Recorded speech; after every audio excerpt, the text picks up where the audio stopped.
السلام علیکم ورحمۃ اللہ وبرکاتہ۔ الحمد للہ رب العالمین، والصلاة والسلام علی اشرف الانبیاء والمرسلین وعلی آلہ واصحابہ اجمعین، اما بعد فاعوذ باللہ من الشیطان الرجیم، بسم اللہ الرحمن الرحیم۔ ومن أحسن قولا ممن دعا إلى الله وعمل صالحا وقال إنني من المسلمين، صدق الله العظيم۔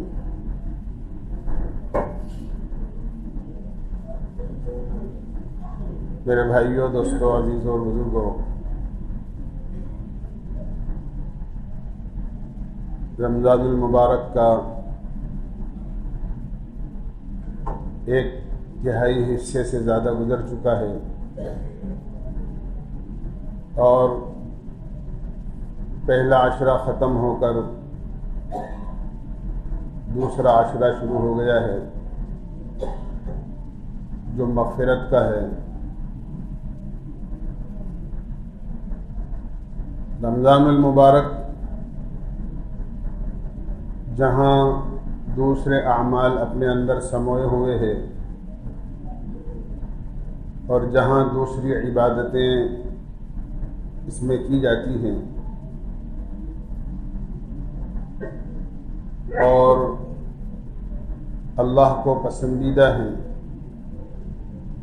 وہاں حدیث کی روشنی میں اس مہینے کو شہر المواسات بھی کہا گیا ہے۔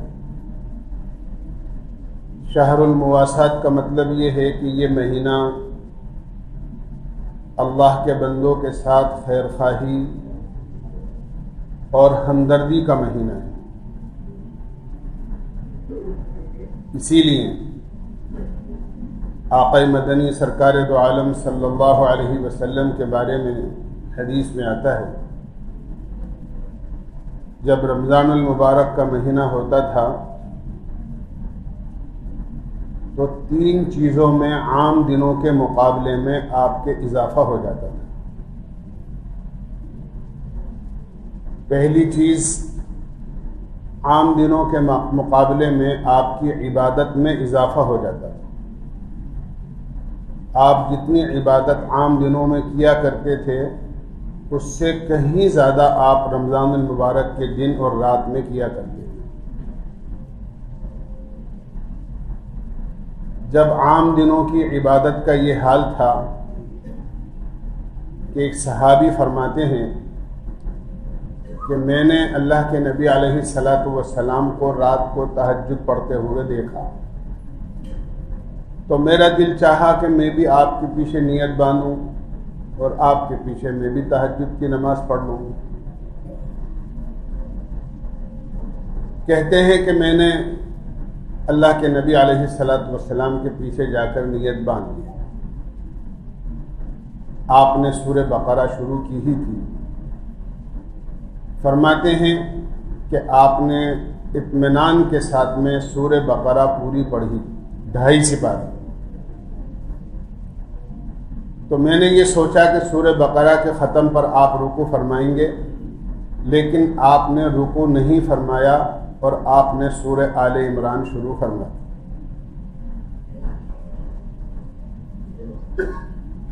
سورہ آل عمران پڑھی اور جب ختم ہونے کے قریب آئی تو فرماتے ہیں کہ مجھے یہ گمان ہونے لگا کہ اب سورہ آل عمران کے ختم پر آپ رکوع فرمائیں گے، لیکن آپ نے سورہ آل عمران کے رکوع پر بھی رکوع نہیں فرمایا اور آپ نے سورہ نساء شروع فرمایا۔ کہتے ہیں کہ مجھے یقین ہو گیا کہ اب تو آپ ضرور رکوع فرمائیں گے، لیکن جب آپ نے سورہ نساء ختم کی تو آپ نے سورہ مائدہ شروع فرمایا۔ 6 سپارے سے زیادہ اللہ کے نبی علیہ الصلاۃ والسلام نے ایک رکعت میں پڑھے۔ فرماتے ہیں میں آپ کے پیچھے نماز پڑھنے کی طاقت نہیں رکھ سکا۔ یہ عام دنوں میں آپ کی عبادت کا حال تھا تو رمضان المبارک میں آپ کی عبادت کیسی ہوتی ہوگی؟ حضرت عائشہ فرماتی ہیں کہ جب رمضان المبارک آتا تھا تو عبادت کے لیے آپ اپنی لنگوٹ کس لیا کرتے تھے.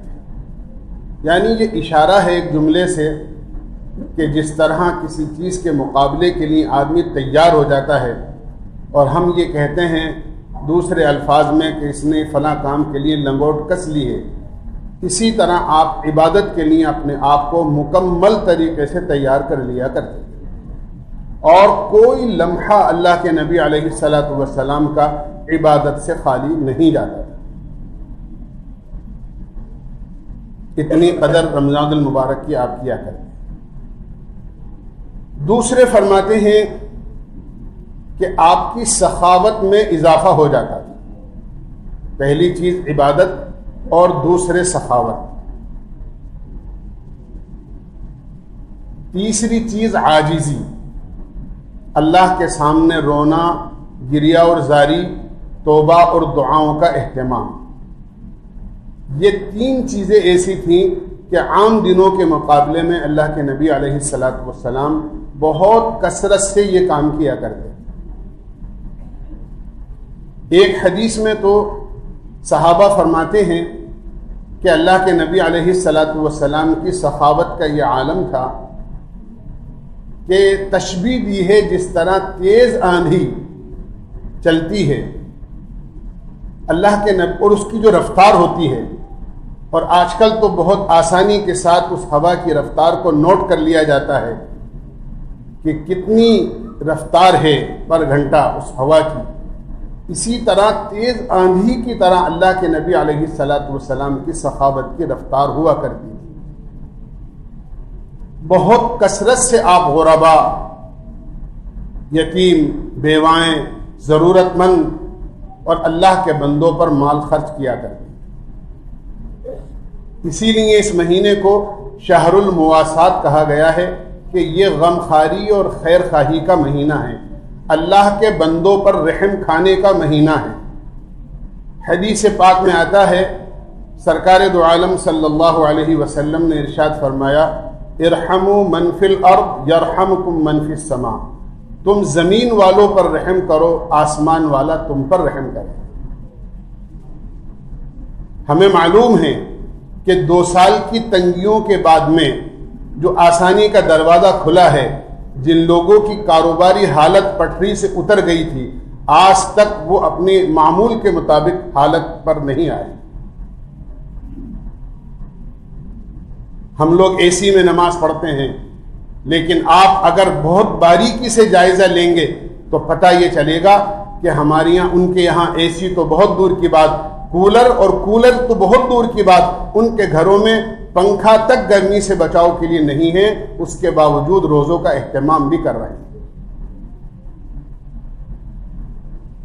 یقیناً ایسے حضرات اور ایسے لوگ امداد کے، خیر خواہی کے، ہمدردی کے، ہماری سخاوت کے مستحق ہیں. قرآن کریم نے مال خرچ کرنے والوں کو بڑی فضیلتیں سنائی. قرآن کریم میں اللہ کے نبی علیہ الصلاۃ والسلام نے، اللہ تعالیٰ نے قرآن کریم میں فرمایا ہے، مثل الذین ينفقون اموالهم فی سبیل اللہ کمثل حبۃ انبتت 7 سنابل فی کل سنبلۃ 100 حبۃ واللہ یضاعف لمن یشاء. اللہ کے راستے میں اور اللہ کے نام پر اور غربا اور یتیموں پر اور ضرورت مندوں پر اپنا مال خرچ کرنا اللہ کی رضا کے خاطر، یہ ایسا ہے جیسا کہ آدمی ایک دانہ زمین میں ڈالتا ہے، اس ایک دانے سے ایک پودا اگتا ہے اور اس پودے میں 7 بالیں اور 7 شاخیں نکلتی ہیں اور ہر شاخ اور ہر بال میں 100 دانے لگتے ہیں. جس طرح اس ایک دانے سے 700 دانے اس کو ملے کسان کو یا کھیتی کرنے والے کو، فرمایا اسی طرح اللہ کے نام پر جو آدمی اپنا مال خرچ کرتا ہے، اللہ تعالیٰ اس کی نیکیوں میں اتنا اضافہ فرماتے ہیں کہ 1 روپیے کے بدلے میں 700 روپیہ خرچ کرنے کا اجر و ثواب اس کو ملتا ہے. قرآن نے مثال دی ہے. اللہ کے نبی علیہ الصلاۃ والسلام نے حضرت اسماء رضی اللہ عنہا جو حضرت عائشہ رضی اللہ عنہا کی بڑی بہن تھی، ایک مرتبہ ان کو کچھ گن گن کر خرچ کرتے ہوئے دیکھا تو آپ نے فرمایا اسماء گن گن کر خرچ مت کیا کرو، اگر تم گن گن کر خرچ کرو گی تو اللہ بھی تمہیں گن گن کر ہی دے گا. اس کی شان تو بغیر حساب دینا ہے. اگر تم بغیر حساب خرچ کرو گی اللہ کے بندوں پر، اللہ تمہیں بغیر حساب دے گا. حضرت بلال رضی اللہ عنہ کے پاس کچھ کھجوریں اللہ کے نبی علیہ الصلاۃ والسلام نے دیکھی. اللہ کے نبی علیہ الصلاۃ والسلام نے حضرت بلال سے پوچھا بلال یہ کیا ہے؟ حضرت بلال کہنے لگے اللہ کے نبی آئندہ کی ضرورت کے لیے کچھ جمع کر کے رکھ لیا ہے تاکہ کام آتی رہے.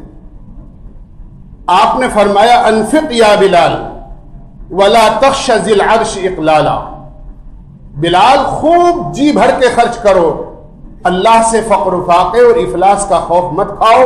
یہ مت سوچو کہ اگر آج یہ ختم ہو گیا تو کل کہاں سے آئے گا.